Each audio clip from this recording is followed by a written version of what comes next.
166 houses damaged, over 26 vehicles swept away, and either 4 or 7 people dead, depending on who you speak to, at Trademore Estate, Lugbe, Abuja this year alone.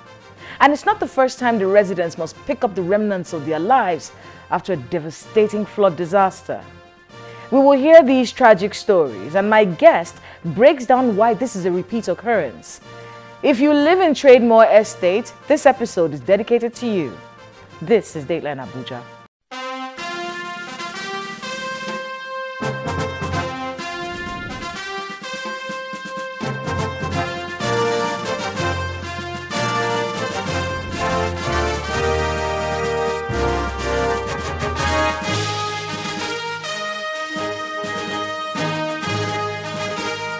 Hello and welcome to Dateline Abuja. I am Kayla Magwa. Let's kick off with a rundown of major stories making the news in Nigeria's seat of power. President Muhammadu Buhari and the Director General of the United Nations Educational, Scientific and Cultural Organization, UNESCO, Mrs. Audrey Azoulay, met at the Presidential Villa. Mrs. Azoulay is in the country for the 33rd session of the International Coordinating Council of the Man and the Biosphere Program. The president also had a private meeting with Sierra Leonean President Julius Maada Bio in the State House in Abuja. The details of the meeting was not made public. President Muhammadu Buhari has expressed his administration's commitment to use football for the development of the girl child and inspire young people to have rewarding careers in the game. He said this when he met with the FIFA delegation led by its president, Mr. Gianni Infantino, at the State House in Abuja. In 2017, this administration adopted football as a national asset. The implication of this is that football now receives the highest level of attention possible in government and the rapid development of talent which we have in abundance. I have also approved the unveiling of a committee to draw up a 10-year football development master plan for the country. I expect that the recommendations of this committee will accelerate the development of football. It is my hope that it will further improve the fortunes of the game internationally. The government is equally focused on using football to the development of the girl child. Former Aviation Minister Chief Femi Fani-Kayode has been explaining the role he played in the defection of 3 governors of the People's Democratic Party to the ruling All Progressives Congress.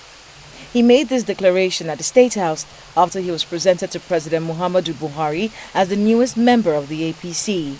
The former spokesman of the People's Democratic Party Presidential Campaign Council was introduced to President Muhammadu Buhari by the chairman of the All Progressives Congress National Caretaker Committee, Governor Mai Mala Buni of Yobe State, and Governor Bello Matawale of Zamfara State. President Muhammadu Buhari has sworn in 3 national commissioners of the Independent National Electoral Commission, INEC. The commissioners who were sworn in before the virtual Federal Executive Council meeting include Professor Sani Adam, Professor Abdullahi Abdu, and Dr. Baba Bila. Congratulations. 100 days after the ban on Twitter in the country, the federal government has again promised that in a few more days they will restore service operations. Declining to give specific details, the Minister of Information and Culture, Mr. Lai Mohammed, told State House correspondents after the Federal Executive Council meeting that although the government is working hard to find closure on the matter, it is not unmindful of the anxiety of Nigerians. Honestly, we have gone very far. I won't be specific, but we've gone very far. And honestly, it's going to be very, very soon. Let me just take my word for that. Even Twitter itself, 2 days ago, gave what I would call a progress report on our talks with them. And I think if I want to quote them rightly, they say it's been productive and quite respectful. And as to the qualifying, how soon is soon, right?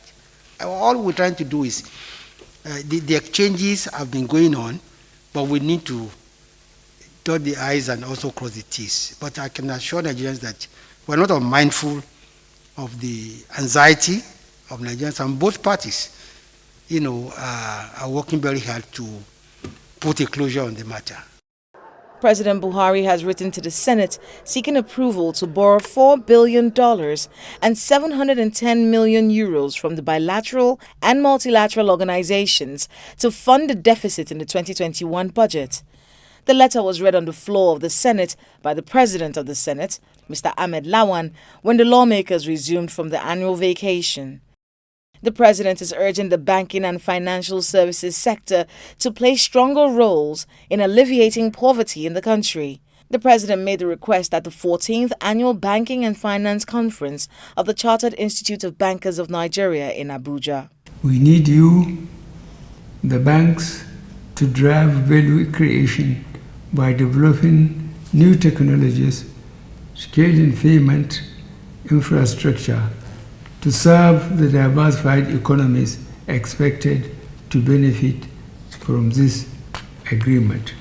Also at the conference, the Vice President, Professor Yemi Osinbajo, tasked the banking and finance sector to take on more transformative projects, such as housing and renewable energy, among others, in ways that will significantly impact job creation and poverty reduction. The link between housing finance, and economic development is already well established. But the challenge for full implementation of our mass housing program remains that the finance sector appears shy or simply have not found the right housing finance model that will work. Because we don't have a functional mortgage market, we are way behind in home ownership for that reason. The Vice President represented President Muhammadu Buhari at the second extraordinary summit of ECOWAS, which was held in Ghana. The meeting, which had former President Goodluck Jonathan in attendance, reviewed the political situation in Guinea.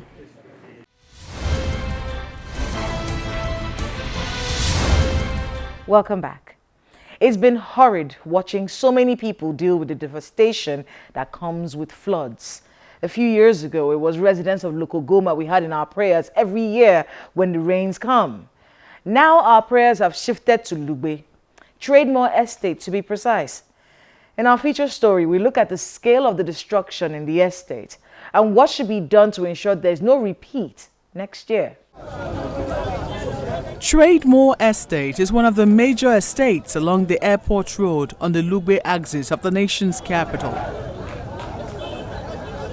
For the residents of the estate, the heavy rainfall on the night of Sunday, September the 12th this year will remain unforgettable.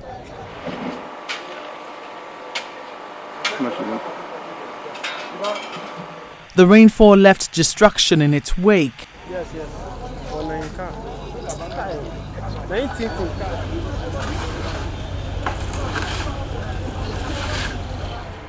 And lamentations.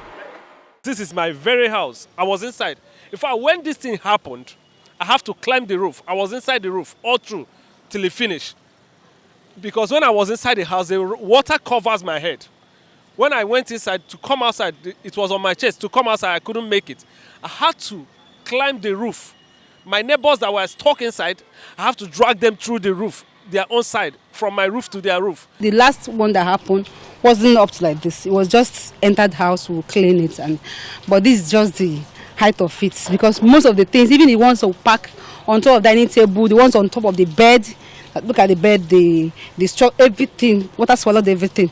Even the television that was hanged, water got to that level. So we've not seen it like this before. This is the first time we're seeing like this before. Presently, I'm displaced. I can't stay in the house. The house is so messed up. Even to clean the place up, we can't even balance right now. So all my properties are affected. I don't even have anything right now. The flood entered my car. And I have to open the door to rescue myself. I just have to rescue myself because the car wasn't important. It's my life that was important. According to the Federal Capital Territory Emergency Management Agency, over 166 houses were affected in the disaster and over 26 vehicles were swept away. While the agency states that 4 bodies have been recovered, residents insist 7 deaths were recorded. We've been on the search since that yesterday, and this morning we have been able to discover 3 bodies. We are going to take stock of the households that are affected to see what we can do, because if you look around, you see that most of them, the water affected the whole flat, and there's every possibility that their foodstuffs were affected. So NEMA and FEMA, we go out and carry out the assessment and get the actual households that were affected. So that's what we have done so far, but the search continues because we got to know that there is a house right in the estate here that people have been trapped. We're yet to confirm that. So we go down to that, to the... This time around, it was 7 dead bodies that was evacuated. Last year, it was 1 person. But you can see the stage we are going. Who knows what will happen next if the government does not step in? Residents are picking what's left of their belongings as they trade blames.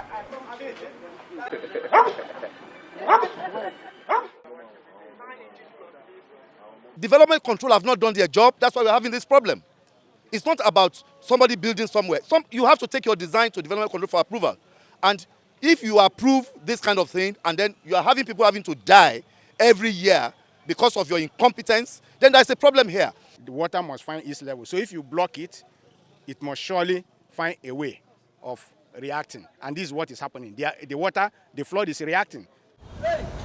When a similar incident happened last year, some of the buildings on the waterways were marked for demolition, but nothing was done about them. You can see the reality is staring us in the face. We cannot continue this way. I think in all manners, we are going to take it to the highest authority, stating our position that we cannot allow this thing to go on. Certain houses will just have to give way for the waterway to have its free path. 15 years ago, when the developers started building here, now this is a fact that needs to be laid out to the people. This area was under AMAC, and the developer got approval to build. Later on, when FCDA took over this area, they asked for submission as built, and it was submitted. That process is on. Approval takes a long time. Now, coming to building on waterways, I want to bring it to the notice of the public that the flooding in Tredmore is not because of buildings inside Tredmore. It's because Tredmore is at the receiving end of a lot of flood water gathering all through from Kabusa, Lokogoma, Piakasa, and when we started developing this estate, even from, someone said Federal Secretariat, when we started building here 15 years ago, all those areas were bush. The Nigeria Hydrological Services Agency had earlier predicted that there will be flooding this year in 28 states and the Federal Capital Territory, a warning that needed to be backed with action to prevent the loss of lives and property. Basically, I think the major issue here is about the water channel itself.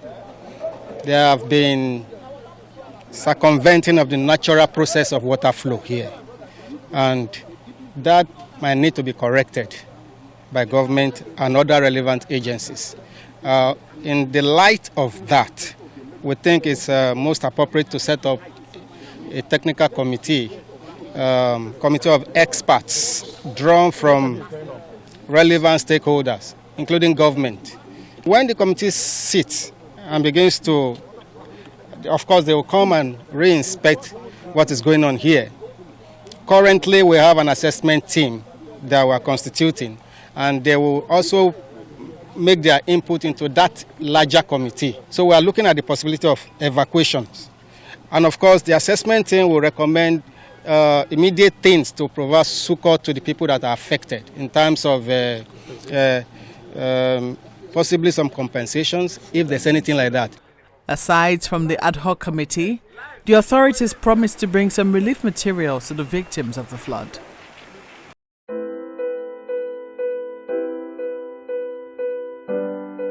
My guest is the Director General, Federal Capital Territory Emergency Management Agency, Alhaji Abbas Idris. A few years ago, he told us that the parts of Lokogoma affected by flooding were built on floodplains, despite the many estates in that axis. After the outrage, at least 250 buildings were demolished and the flooding abated. Well, in the case of Trademore Estate, Lugbe, he tells us it's the same situation with Lokogoma and no one should be living there. Please watch this.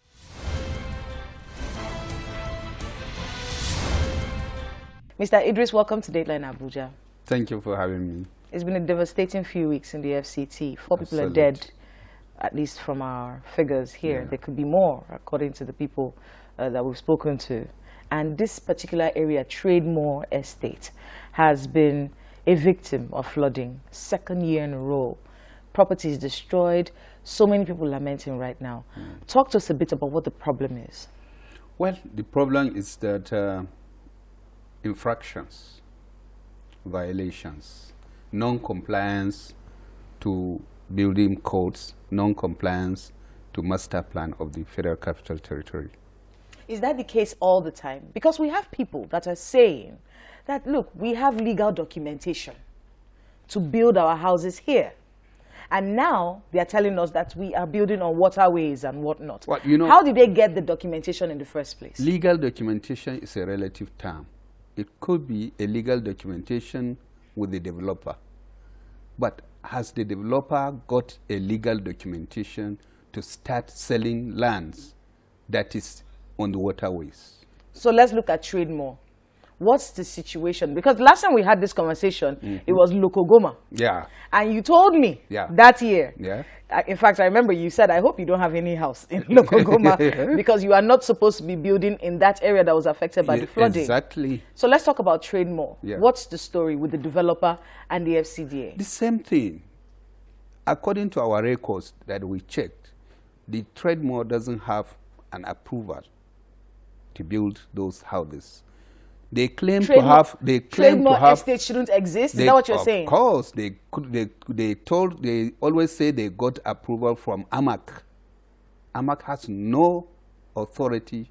They don't have the competence to approve mass housing estate like Trademore. What is wrong with that area, and why shouldn't those buildings be there? Good. The place is a waterway. It is a flood-prone area. And it has never been earmarked for any estate. The entire Trademore estate? Yes.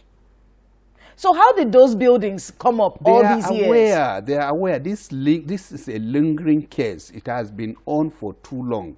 And so many administrations were about to pull it down. So there's a case?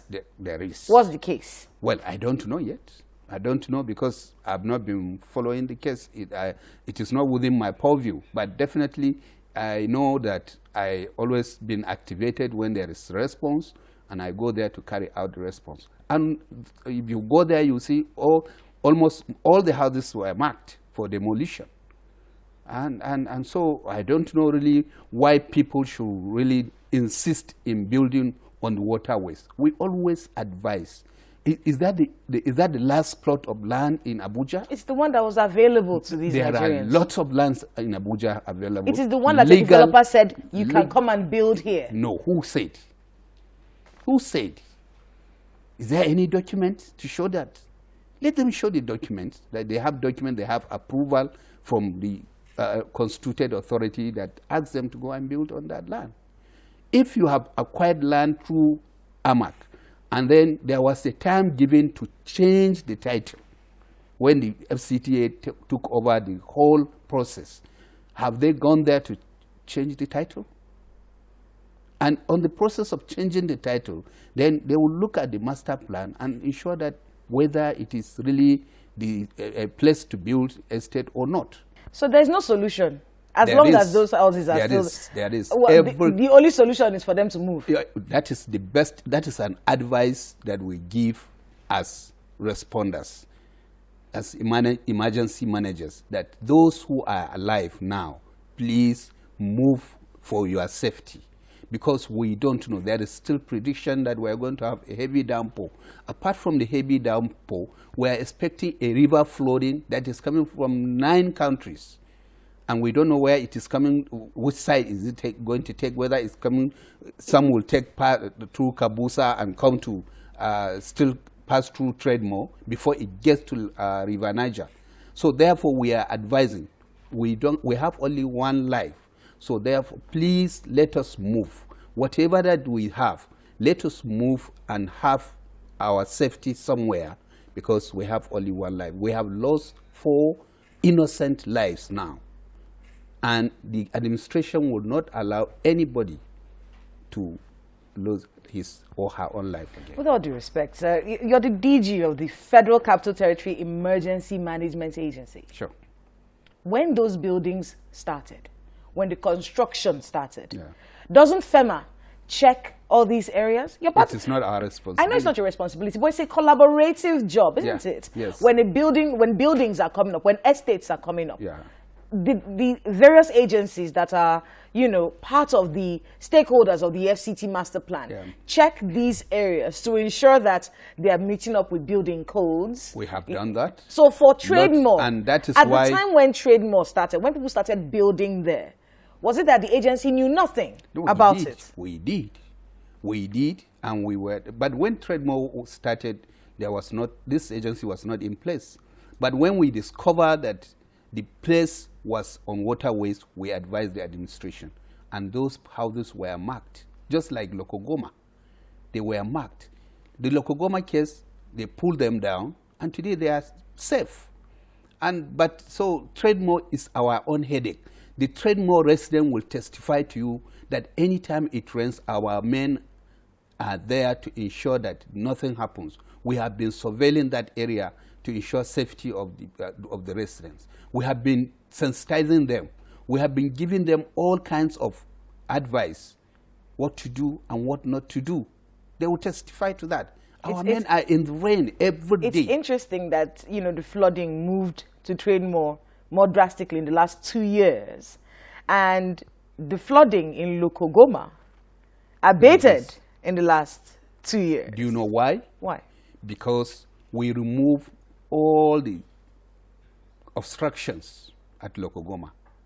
More than 250 houses built on waterways, completely removed down. That is why they are in peace in Lokogoma.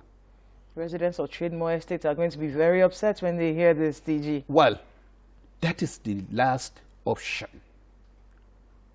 No responsible government will allow people to be dying every now and then because somebody has invested wrongly. How many people lost their investment when they invested in those fake banks and fake investment houses?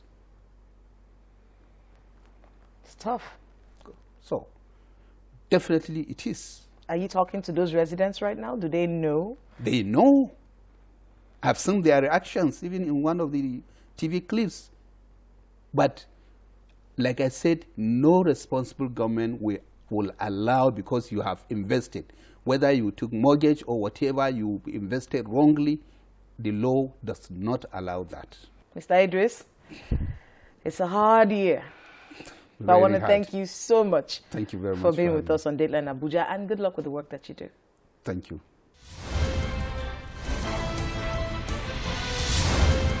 There's a valuable lesson to be learned from all this.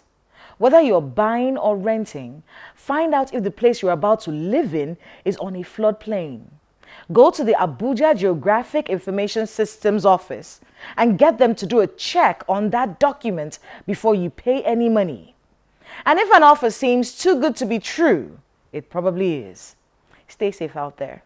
And our condolences to the families of those who lost their lives because of this avoidable flood disaster. That's Dateline Abuja this week. Please let us know the happenings in your neighborhood using the social media handles showing right now on your screen. Thank you so much for watching. I'm Kayla Magwa. See you next time.